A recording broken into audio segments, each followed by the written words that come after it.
حضرت العلامہ مولانا حافظ وقاری سید صغیر احمد نقشبندی صاحب قبلہ دامت برکاتہم العالیہ شیخ الحدیث جامع نظامیہ سے مؤدبانہ گزارش کرتا ہوں کہ وہ چند کلمات ہم کو نصیحت کے طور پر فرمائیں۔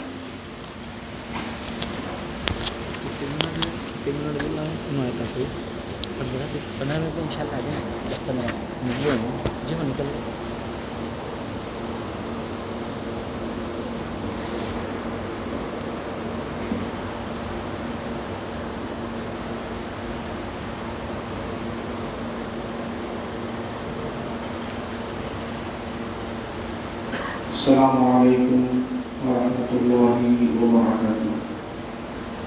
الحمد للہ رب العالمین والعاقبۃ للمتقین والصلاة والسلام علی سید الانبیاء والمرسلین وعلی آلہ الطیبین واصحابہ الاکرمین واولیائہ الکاملین واتباعہم اجمعین، اما بعد فاعوذ باللہ من الشیطان الرجیم، بسم اللہ الرحمن الرحیم، والعصر ان الانسان لفی خسر الا الذین آمنوا وعملوا الصالحات وتواصوا بالحق وتواصوا بالصبر، صدق اللہ مولانا العظیم۔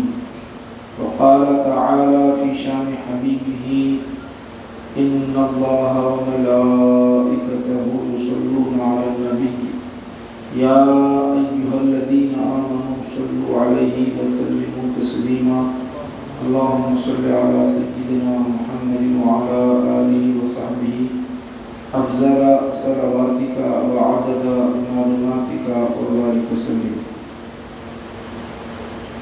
بزرگان ملت، سادات کرام، معزز سامعین،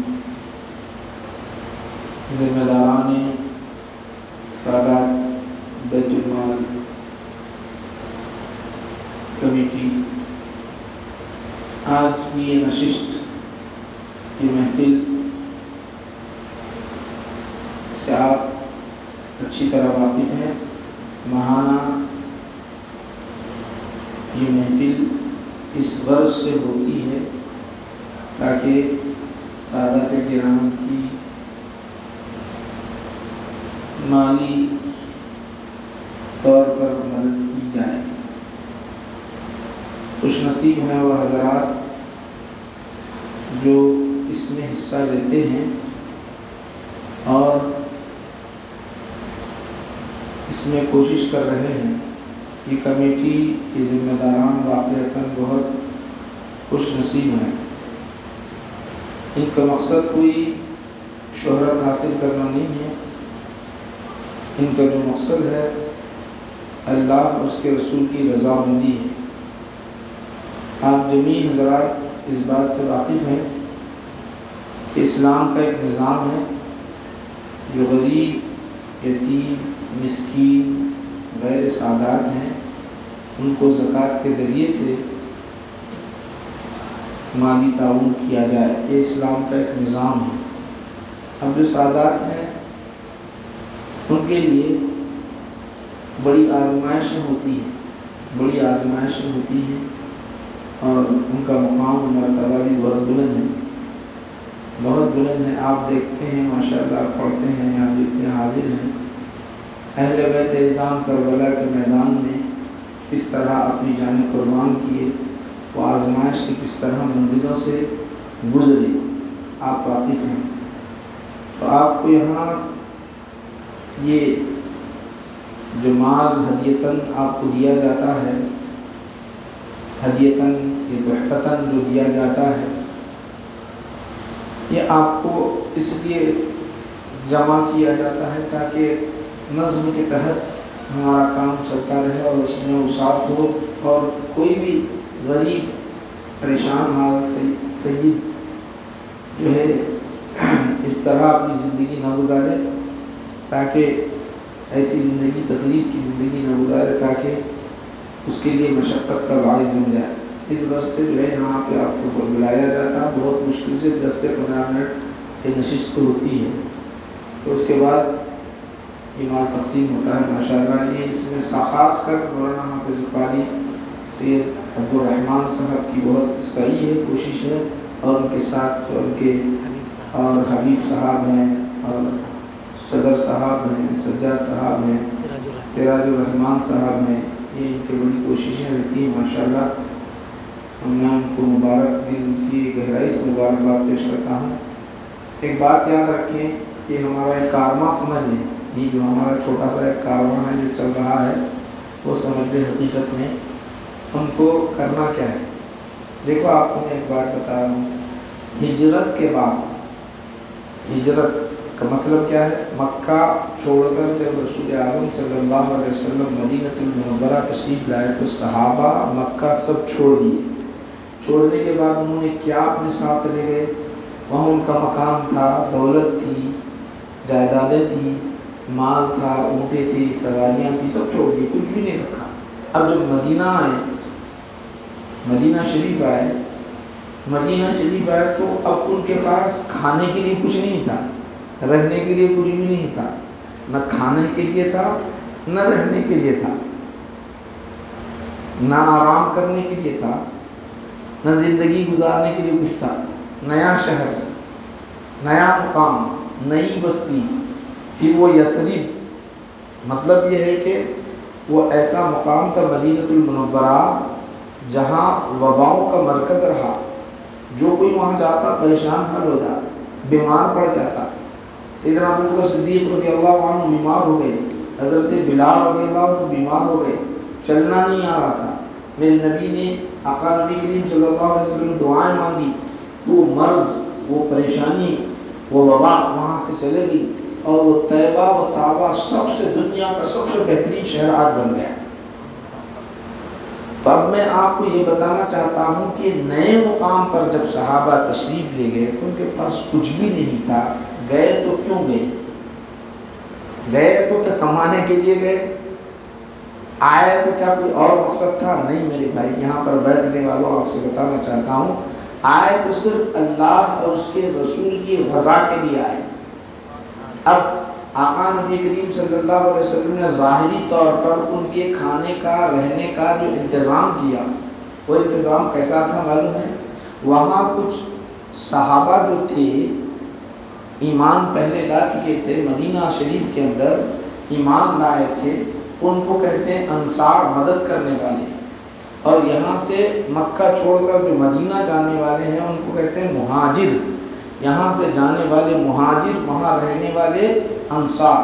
تو دونوں کو, انصاری صحابہ کو اور مہاجرین کو, اللہ کے رسول صلی اللہ علیہ وسلم نے بھائی بھائی بنا دیا. بھائی بنا دیا. بھائی کا مطلب کیا ہوا؟ بھائی کا مطلب تو ہم ایک دوسرے کے بھائی بھائی ہیں, مسلمان آپس میں ایک دوسرے کے بھائی بھائی ہیں.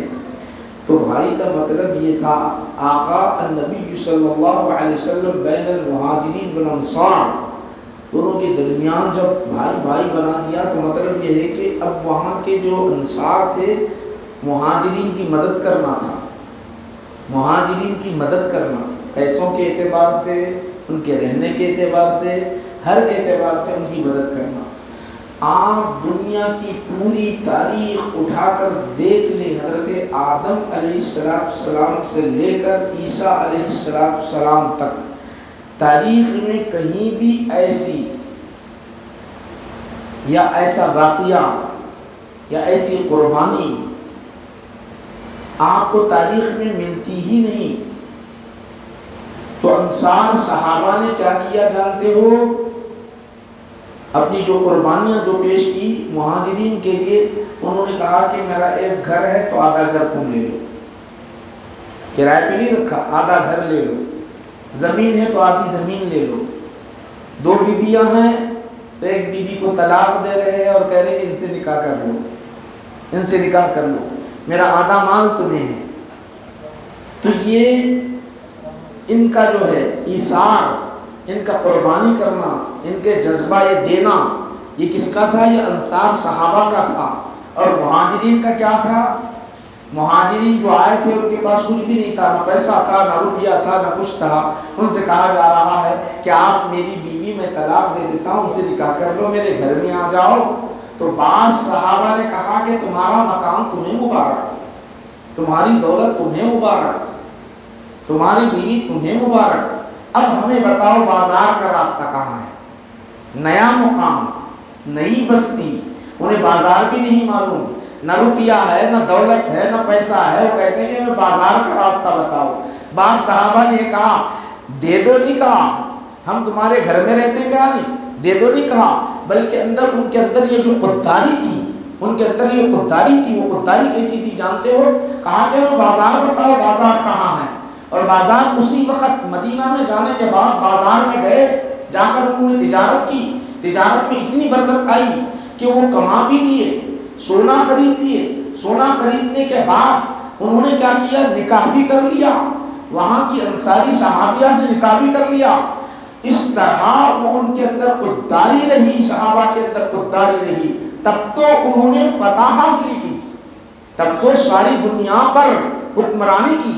ایسی خودداری، ایسی یعنی اثار کے بعد ہی وہ قوم پنپتی ہے اور جو ہے وہ قوم ترقی کر سکتی ہے. تو ماشاءاللہ ہمارے پاس یہاں آپ حضرات کو عرض کرنا یہ ہے کہ میرے بھائیوں، آپ سارے کے سارے سادات کرام ہیں. یہ بہت بڑی نسبت آپ کو لگی ہوئی ہے، یہ جو تعلق جڑا ہوا ہے بہت بڑا مقام ہے، بہت بڑا مقام ہے. ہمارے اندر وہ صلاحیت پیدا ہو کہ ہمارے تحت ایک خاندان چلتا رہے، ہمارے تحت کئی لوگ فائدہ اٹھاتے رہے، ہمارے تحت کئی جو ہے یتیم، یسیر، غریب، کتنے لوگ ہم سے فائدہ اٹھاتے رہے. یہ ہم عزم کریں تو ہمارا جو ارادہ ہو تو یقیناً بے شک دولت آتے رہے گی، بے حساب مال آتا رہے گا، بے حساب کام ہوتے رہیں گے. اور ہم جو ہے اتنا ترقی کریں گے کہ یقیناً اتنا ترقی کریں گے کہ نہ پوچھو کہ میرے بھائی. ہر کوئی کہتا رہے گا کہ دولت آئی کہاں سے، یہ روپیہ آیا کیسے، یا ان کی تجارت کے اندر برکت ہوئی کیسے. مگر عزم کی ضرورت ہے، ارادے کی ضرورت ہے، حوصلے کی ضرورت ہے. حوصلہ، ارادہ پکا کر لو، فتح حاصل ہوتے رہے گی، ملتا جائے گا. تو ماشاءاللہ یہاں بیٹھنے والے یقیناً خوش نصیب ہیں، اور ان کا تعاون کرنے والے وہ بھی خوش نصیب ہیں. تو سادات کرام، میں آپ حضرات سے گزارش کرتا ہوں کہ یقیناً یہ مجبوری ہے، آپ آئے ہیں، یہ مجبوری ہے، یہ یقیناً آپ آئے ہیں. مگر ارادہ رکھیں کہ میرے تحت 100 لوگ میرے تحت رہیں، 100 لوگ میرے تحت رہے، میرے ذریعے ان کا کام بنتا رہے، تو یہ فتح حاصل ہو سکتی ہے. ورنہ نہیں تو دیکھو آج ہم وہ صحابہ انصار اور مہاجرین کی قربانیاں تھی، کوئی مسلمانوں کا نام لینے والا نہیں تھا، تعداد کم تھی، کوئی مسلمانوں کا نام نہیں لینے والا تھا. مگر آج ہماری جو ہے حالت یہ ہو گئی، ہماری کیفیت یہ ہو گئی ہے کہ ہم نہ دنیا میں آگے ہیں نہ دین میں آگے ہیں، نہ دنیا میں ترقی کر رہے ہیں نہ دین میں ترقی ہے. دنیا میں ترقی نہ کرنے کی وجہ سے بھی ہم جو ہے غیروں کا نشانہ بن رہے ہیں، دین میں ترقی نہ کرنے کی وجہ سے ہم غیروں کا نشانہ بن رہے ہیں. کوئی ہماری مسجد پر حملہ کرتا ہے، کوئی ہمارے نبی پر حملہ کرتا ہے، کوئی ہمارے صحابہ پر حملہ کرتا ہے، کوئی جو ہے اسلام پر بات اٹھاتا ہے. یہ کیوں؟ میرے بھائی، ہم آئے جس مقصد کے لیے، وہ کام اگر ہم کرنے، وہ مقصد ہمارے پیش نظر ہو تو یقیناً ہماری فتح حاصل ہو سکتی ہے. ورنہ نہیں تو کیا ہے ہماری زندگی کا حال، کیا ہے، کیا ہے. حکیم بن حزام رضی اللہ عنہ حضور نبی کریم صلی اللہ علیہ وسلم کی بارگاہ میں آئے. میں آپ کو بتا رہا ہوں، ماشاءاللہ میرے بھائی ہیں آپ، اور یہ اہم آپ کو باتیں بتا رہا ہوں، اپنے ذہن میں رکھے، اپنی اولاد کو اسی طرح پروان چڑھائیں، اپنی اولاد کی اسی طرح تربیت کرے. حضور کی بارگاہ میں آئے، آ کر عرض کرنے لگے یا رسول اللہ صلی اللہ علیہ وسلم کچھ مال عنایت فرمائیں. بیت المال میں مال آیا تھا، آنے کے بعد جو ہے کچھ دے دے. تو حضور نے دے دیا. پھر سیکنڈ ٹائم آئے، پھر آ کے بیٹھ گئے، دوسری مرتبہ آ کے بیٹھ گئے. تو حضور نے دے تو دیا، دینے کے بعد کہا ہے حکیم نظام سنو، یہ مال بڑا ہرا بھرا ہے، یہ دنیا بڑی ہری بھری ہے، یہ بڑی عمدہ ہے، جتنا لوگے کم ہوتا رہے گا، جتنا لوگے کم ہوتا رہے گا. یہ کہنا تھا کہ اس تاریخ کے بعد انہوں نے عرض کیا یا رسول اللہ آج کے بعد میں کسی کے سامنے نہیں جاؤں گا، آج کے بعد کسی کے سامنے نہیں جاؤں گا. ساری زندگی بسر کر دی، ساری زندگی گزار دی، حضور دنیا سے رخصت کر گئے. حضرت ابو بکر صدیق رضی اللہ عنہ کا دور آیا، ان کو بلایا گیا، آؤ ہم تمہیں وظیفہ دیتے ہیں. تو کہنے لگے نہیں، آپ کے وظیفے کی ضرورت نہیں. حضرت عمر فاروق رضی اللہ عنہ کا دور آیا، حضرت عمر فاروق رضی اللہ عنہ کے دور میں انہوں نے بلا کر کہا کہ میں تمہیں وظیفہ دیتا ہوں، حکومت کی جانب سے وظیفہ دیتا ہوں. تمہاری حالت دیکھیں، حالت یہ تھی پہننے کے لیے کپڑے نہیں تھے، کھانے کے لیے کچھ نہیں تھا، مگر اس کے باوجود بھی انہوں نے وظیفہ نہیں لیا. کیوں نہیں لیا؟ وہ چاہتے تھے کہ میں خودداری کے ساتھ اپنی زندگی گزاروں، شان والی زندگی گزاروں، عظمت والی زندگی گزاروں. اس طرح وہ کہنے لگے آج کے بعد میں نہیں جاؤں گا. حضرت عمر کہنے لگے سنو لوگو، تم گواہ بن جاؤ، سارے کے سارے تم گواہ بن جاؤ، کہیں اللہ کی بارگاہ میں گرفت نہ ہو. تمہارے اے عمر، تمہارے زمانے میں کوئی بھوکا تھا تم نے دیکھا ہی نہیں ہے، تمہارے زمانے میں کوئی بھوکا تھا تم نے دیکھا ہی نہیں ہے، ایسی بات نہ پیدا ہو. اس لیے میں کہتا رہا انہیں، بار بار کہتا رہا، وظیفہ لو، انہوں نے قبول نہیں کیا ہے، تم گواہ رہنا. گواہ بنانے کے بعد وہ دنیا سے رخصت کر گئے، مگر کبھی حاضر نہیں ہوئے. میرے بھائیوں، اے نوجوانوں، یہاں پر نوجوان بھی ہیں، بچے بھی ہیں، بچوں کو خوب پڑھاؤ، بہتر سے بہتر تعلیم دو، عمدہ سے عمدہ تعلیم دو، اچھی بنیادی تعلیم، انجینئر بناؤ، ڈاکٹر بناؤ، وکیل بناؤ، ہر اعتبار سے اسلامی میدان میں آگے بڑھاتے جاؤ. سب سے زیادہ ذمہ داری ہم پر ہے، سادات پر ہے. سب سے ذمہ داری زیادہ سادات پر ہے. ذمہ داری، اس ذمہ داری کا حق ادا کیا کس نے؟ اہل بیت اعظام نے. کربلا کے میدان میں سیدنا امام حسین رضی اللہ عنہ اور اہل بیت اعظام نے جو حق ادا کیا، ذرا غور کرو، ان کی زندگیوں کو غور کرو، ان کی کیفیت کو غور کرو. تو یہ ہماری اپنی ذمہ داری ہے میرے بھائیوں. اس ذمہ داری کو سمجھے، ماشاءاللہ اگر آپ سمجھیں گے تو یقیناً فتح حاصل ہوگی. آپ کو معلوم ہونا چاہیے مجدد الف ثانی رحمۃ اللہ علیہ کا جو دور تھا، یہ دین جو ہے اب تو کچھ بھی نہیں ہے، کوئی بھی تبدیلی نہیں آئی ابھی. اکبر کا دور تھا، دین الہی قائم ہوا. دین الہی کا مطلب کیا تھا معلوم؟ غیر مسلم مرد مسلمان بچی سے نکاح کر سکتا جائز، یہ دین بن گیا. زکوٰۃ کا پیسہ جائز اور سود جائز، زنا جائز. ایسا ایک دین الہی قائم ہوا، دین الہی قائم ہوا. اب دین الہی قائم ہوا، اس دین کے خلاف اگر کوئی آواز اٹھاتا تو اس کی گردنیں مار دی جاتی تھی. بادشاہ تھا اکبر، بادشاہ تھا، اس کے خلاف کوئی آواز اٹھائے تو مار دیا جاتا تھا، اس کی گردنیں مار دی جاتی تھی. اب اس دین کو ختم کرنے والے کون تھے؟ مجدد الف ثانی رحمۃ اللہ علیہ. اس دین کو ختم کر کے پھر اس دین کی بقا کے لیے انہوں نے جو کوشش کی، وہ کیا کی آپ کو بتانا چاہتا ہوں. وہ انہوں نے جو کوشش کی، ایسی سعی کی، ایسی کوشش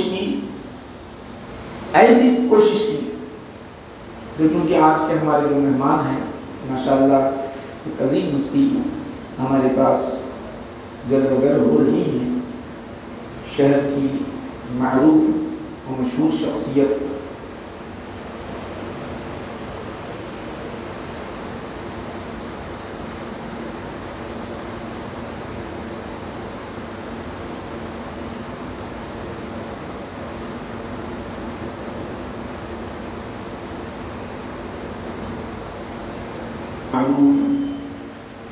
عظیم شخصیت ہمارے درمیان جلوہ گر ہو رہے ہیں.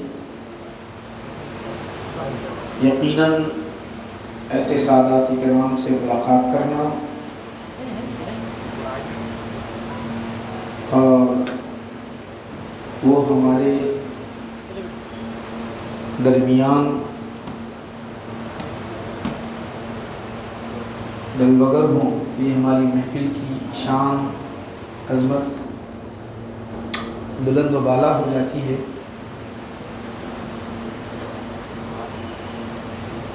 حضرت کو ہم نے دعوت دی، طبیعت کی ناسازی کے باوجود بھی سادات کرام کی محبت میں تشریف لائے، یہ ہمارے لیے یقیناً خوش نصیبی کی بات ہے۔ آپ حضرات تشریف رکھیں۔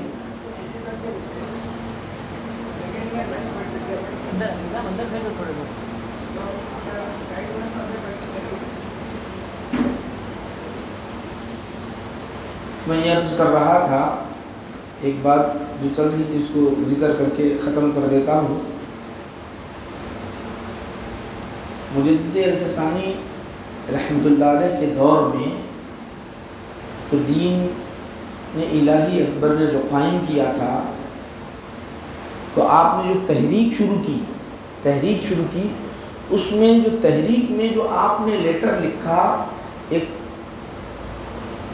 اکبر اور جہانگیر کے قریب کچھ سادات تھے، سادات کرام تھے، وہ بڑے عہدے پر تھے، بڑے عہدے پر فائز تھے، تو ان کے پاس ان کی طرف ایک لیٹر لکھا۔ لیٹر میں آپ نے بڑے عمدہ الفاظ، اچھے الفاظ، ان کو اچھے الفاظ کے ساتھ مخاطب ہو کر جو لکھا، آپ ہیں رسول پاک علیہ السلام کے خاندان سے، اہل بیت عظام سے ہیں، اور آپ وہ ہیں جن کے متعلق آقا نبی کریم صلی اللہ علیہ وسلم نے ارشاد فرمایا، صحابہ کے درمیان میں تمہارے درمیان دو چیزیں چھوڑ کر جا رہا ہوں،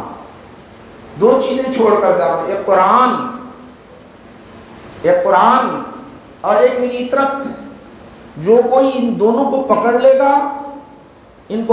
گا وہ نجات حاصل کر لے گا، اور اہل بیت عظام نوح علیہ السلام کی کشتی کی طرح ہیں، جو کوئی اس میں سوار ہوگا وہ نجات حاصل کر لے گا۔ یہ سب احادیث شریفہ لکھ کر آپ یہ لکھتے ہیں، آپ سادات میں سے ہیں، یہ دین الہی کو ختم کرنے کے زیادہ حقدار آپ ہیں، سادات میں سے ہیں اور دین الہی کو ختم کرنے کے زیادہ حقدار آپ ہیں۔ تو وہاں سے انقلاب شروع ہوا، سادات سے انقلاب شروع ہوا، وہ دین الہی ختم ہوا، وہ دین الہی مٹ گیا۔ آج الحمدللہ ہم آج جو حالت میں ہیں، جس کیفیت میں ہیں، وہ سادات کرام کے فیض کا نتیجہ بھی ہے۔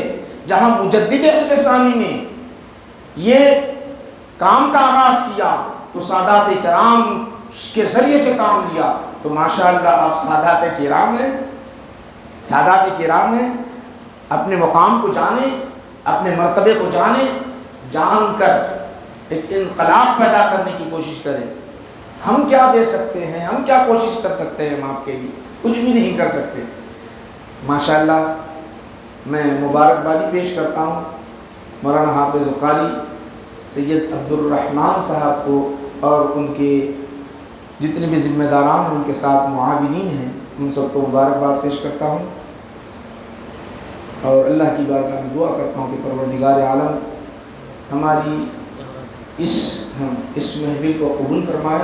وصلی اللہ تعالیٰ علیہ خیر خلقہ سیدنا محمد وآلہ وصحبہ اجمعین والحمدللہ رب العالمین۔ مولانا سے گزارش کرتا ہوں کہ اس کے اغراض و مقاصد بیان کریں، پھر انشاءاللہ جو ہمیشہ کی طرح ہماری کارروائی ہے، آج آپ ہی کے دست مبارک سے انشاءاللہ ہم تقسیم عمل میں لائیں گے۔ یہ ہمارے لیے بہت خوش نصیبی کی بات ہے۔ خدا حافظ۔